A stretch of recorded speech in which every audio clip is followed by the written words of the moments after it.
Assalamualaikum warahmatullahi wabarakatuh. Waalaikumsalam warahmatullahi wabarakatuh. Baik, di sini kami akan melakukan wawancara dengan pemilik bisnis toko pakaian, yaitu dengan narasumbernya Bapak Joko. Sebelumnya perkenalkan, nama saya Revian Selina. Kemudian di sini ada Kak Hamidah Maulida Hasanah dan juga ada Kak Dian Deparmasi Audina Sukmanegara. Baik Bapak, di sini kami mau melakukan wawancara. Ada beberapa pertanyaan yang nantinya akan kami tanyakan kepada Bapak. Yang pertama yaitu bagaimana pengalaman dari Bapak selama mendirikan toko pakaian ini, selama memimpin bisnis toko pakaian ini. Awal mulanya kan pertama kan ikut ibu itu usaha turun temurun awal mulanya. Ya perkenalkan, nama saya Joko. Pasarnya ada di Pasar Projo Ambarawa lantai 2 Blok B26 nomornya. Tuh. Nama toko pakaiannya Verlian Busana. Itu awal mulanya saya ngerintis itu dari ibu, turun temurun lah, usaha turun temurun. Akhirnya saya berkelana itu nyantolnya di usaha pakaian itu, Mbak. Berapa tahun ya Pak? Sudah berapa tahun bisnisnya ini berdiri? Kalau usahanya berdiri udah lama sekali, semenjak saya kecil ibu saya udah usaha. Sampai sekarang pun alhamdulillah ada beberapa cabang di Pasar Ambarawa. Ada 3 kios. Satu punya ibu sama satu punya saya, yang adik saya sendiri juga udah usaha sendiri, sama-sama juga pakaian.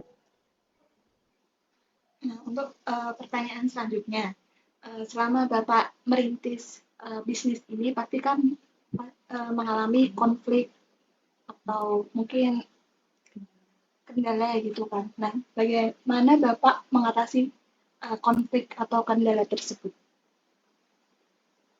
Untuk mengatasi masalah, kalau di pasar itu masalah konflik itu kompleks, Mbak. Kan rata-rata hampir sama, semuanya jualan pakaian. Tapi kita tinggal pinter-pinter ngelayu, gimana kita persuasif sama konsumen agar konsumen itu dekat dengan kita, nantinya juga menjadi langganan kita. Terus satu itu, kedua nih, yang jelas kita harus mengikuti tren atau model yang saat ini jadi tren anak muda ataupun orang tua. Harus pintar-pintar bidik pasar lah, Mbak, istilahnya seperti itu. Nah, kemudian untuk pertanyaan selanjutnya kan ini masih berkaitan dengan konflik tadi. Nah, dari Pak Joko sendiri pasti memiliki keputusan yang akan diambil dalam kepemimpinan tersebut, termasuk untuk mengatur strategi pemasaran. Itu gimana, Pak?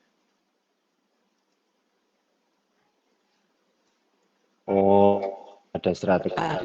Di tempat saya kan ada 2 anak yang bantu jualan, dan setelah itu saya kan juga sekarang kan medianya media elektronik ya, Mbak. Saya masih menggunakan itu internet, kayak Facebook, kayak Instagram, seperti itu. Baik, berarti untuk keputusan tersebut itu masih dalam mencakup media sosial, berarti ya, Pak?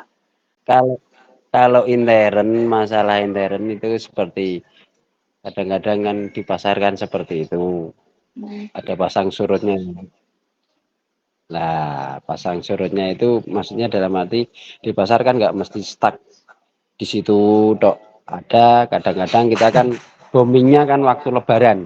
Nah, di situ benar-benar lebarannya orang jualannya di situ, saat saat saat apa ya, orang-orang membutuhkan pakaian gitu. Benar-benar harus pintar-pintar memanage baju ataupun tren-tren yang baru. Baik Pak. Untuk pertanyaan selanjutnya, ini mengenai pertanggungjawaban Bapak dalam kepemimpinan. Jadi tanggung jawab terkait misal berupa pertanggung jawab ke karyawan atau pelanggan atau masyarakat lainnya itu gimana untuk mengelola bisnis toko pakaian ini? Kalau saya kan pertanggungjawabannya kan cuman memang benar itu punya saya, tapi kan saya enggak seharusnya 100% itu saya punya. Saya jadi bos enggak, karyawan saya sama ratakan dalam arti mereka sendiri saya beri rasa nyaman, saya beri kompensasi istilahnya. Ya seperti apa ya? Layaknya sebagai karyawan lah, tapi berarti terus high class enggak. Mereka juga tahu untuk gaji kemungkinan ya imbang sama UMR. Terus pertanggungjawaban keuangan tetap saya masih Mbak, ikut bank. Saya masih uh, rekanan sama bank sampai saat ini alhamdulillah. Oke, selanjutnya pertanyaan yaitu apakah ada motivasi untuk mendorong karyawan untuk bekerja lebih baik? Jika ada, mohon dijelaskan. Ya alhamdulillah ada Mbak, kadang-kadang ya meskipun dua orang karyawan itu suatu saat ataupun kadang-kadang memang benar-benar ada waralaba yang memang agak istilahnya Wong Jawa bilang turah. Itu kita kadang sering ajak main kemana karena biar tidak ada rasa jenuh dan karyawan itu saya beri rasa nyaman. Oke, selanjutnya sebagai generasi muda dan terkait transformasi kepemimpinan abad 21, apa misi Bapak ke depan agar kepemimpinan Bapak dalam mengelola bisnis semakin baik? Oh ya. Jadi gini ya, untuk karyawan-karyawan saya itu rata-rata saya hanya memotivasi ke anak-anak supaya kenapa jangan pernah jadi pegawai, jadilah pemimpin, jadilah bergerak sendiri karena kamu sudah udah belajar dari tempat saya dan jangan kamu belajar itu hanya stuck sampai di sini. Jadilah kamu. Saya bangga kalau anak-anak yang ikut dengan saya itu nantinya dia bisa buka toko sendiri. Ada lagi pertanyaan yang disampaikan? Cukup ya Pak. Dari kami cuma beberapa pertanyaan tersebut. Sebelumnya terima kasih atas waktunya Bapak udah meluangkan waktunya untuk wawancara kali ini. Demikian wawancara pada kali ini. Apabila ada kesalahan kami memohon maaf. Saya tutup. Wassalamualaikum warahmatullahi wabarakatuh. Waalaikumsalam.